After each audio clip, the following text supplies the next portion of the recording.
Yeah, I guess I don't know. I pushed a few people on this one thought, and no one's jumped in yet. You probably won't either, but I'm starting to get a sense that, you know how like we say go to the gym and you got to see this progressive sort of advancement in either your physique or your weight, or like something's going to advance. I'm starting to feel like at some point we're going to say, now you're at a point in your life where you're just not going to get better and better. You're going to make adjustments. Maybe you can maybe increase cardiovascular ability for a long time, but you're not going to get a whole lot bigger. You kind of get to a point where this is it. Yeah. Especially in natural. Like, I don't know, like unless you start taking TRT or something, I don't know. But then like you're going to get to a genetic peak, right? There has to be a point.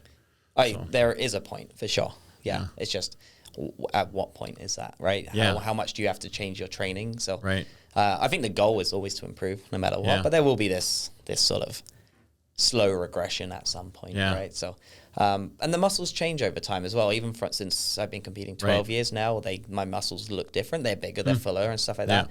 But I look at the Masters pros that have been competing 20 years or 30 years, even often, like Jeff Alberts, for example, right? I don't think, he's definitely made improvements in these last decades, but things are looking differently. Right. His muscles are sitting differently. And so I think you have to, at some point you do have to focus on the journey portion. Right? And, even if your biceps have peaked and that's it. It's now what's next. My biceps are the same size as they were when I was like 25. Yeah, and like they're not going to get bigger. I think mine have been the same for the last 15 years almost, right? Since they had this real rapid rise, and it's been like, okay, we're good. There's not much more I can do. Like I can't work on them more. Yeah. So, I've never met Jeff Alberts in person. Like, what does he weigh now when he goes on stage? Do you know how tall he is and weight-wise? I think he's about 5'8". He's I competed with him different class in 2014 Worlds. Yeah. But I think he's about 5'8" or so. Yeah. And if memory serves me right, I believe he's like 175 on stage. Wow. But his legs were dicey. He's got legs, hamstrings for sure. He's really, really nice symmetry. Like he's got a really aesthetic physique. Yeah. He's built to compete as a bodybuilder. Yeah. Right? So it's impressive. It's impressive when people fall into the sport that they were kind of built for from birth. Yeah. That's.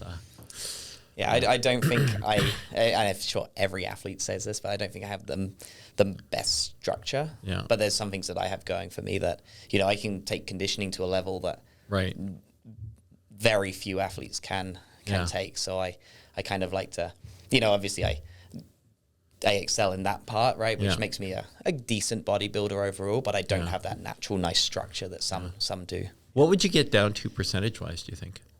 I mean, I did the calipers in university, and so my second year competing, and the 7-site recorded me as 1.7%. Wow. The 3-site compete as 1.3%. So that's awesome. That's almost is that like zero. Forehead? Yeah, and at wrist? That point, it's like everything is like wrist, So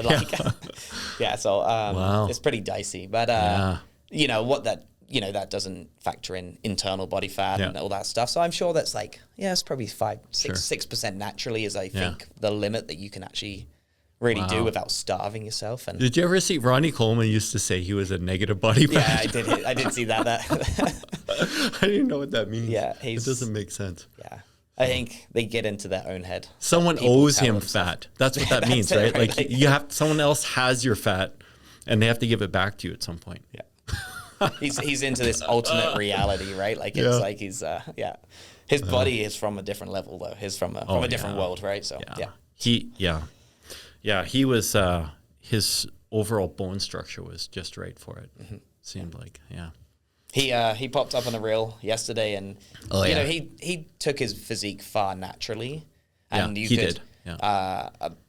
But then it's just like, and I really admire those athletes. Sean Clarita is a late one. He competed with the WNBF up until 2011, at 125 pounds. He's called the Giant Killer for a reason. Whew. And, now 212 Olympia, right? And just like Kai Green started in the WNBF in the mid-90s. Did he really? I didn't know that. He won a couple of pro shows. He, placed at Worlds well as a natural athlete.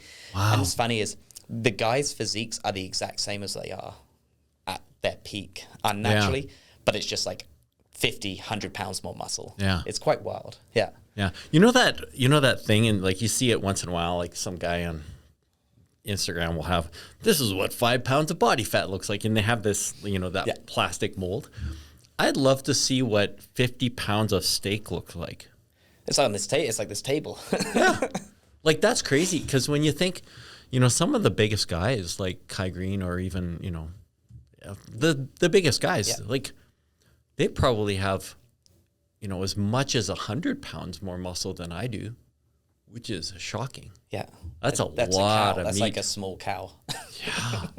That's crazy when you think about it. And then you've got to carry that around. Yeah. Not just train, but they've got to just walk upstairs. Yeah. It's just like... Yeah. And when people say, yeah, well, that guy is eating like 7,000 calories a day, but that's at least, that's like 50 pounds of tissue that burns calories. Yeah. Versus, bone. Like if we were both all emaciated down to our bone structure, well, you don't need any calories to run bone really. So no. Yeah, that's crazy. So